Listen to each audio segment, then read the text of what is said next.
Ya busuafo mesere ma da ya so ne tie me ye bedi aloma adwoa ye nipa bia alo dances fo asem na me eken omusi mu achesere dance bia wo Ghana ase no mu omusi mu ese omu ede camera ese mu omu so a record omu ama Ghana ne wi ase nyina hu omu 16 years nie beni alo dane mu alo freedom alo amdis no alo Philip no mu ka ho nyina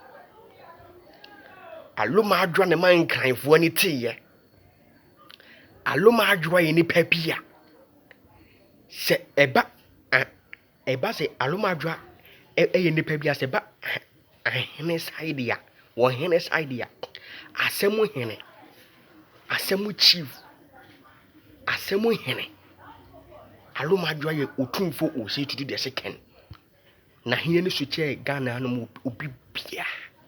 we asma hene nyina otumfo to so second ti se alo ma adwa ye asemu hene dia edise otumfo se tutu de second dia ne wi asem nyina alo ma adwa ni first ya obeto so tell ewo asem sa na se esan so ba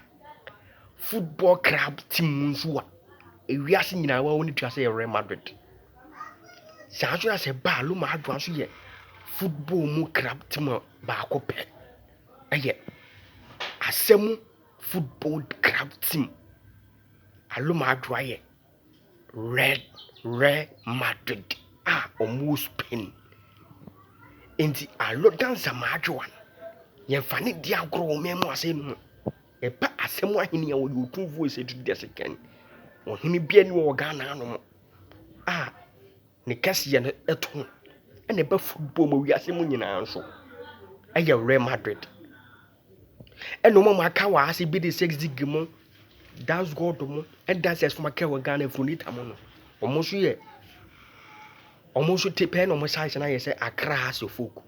omo agija sa adwere kunkwan mo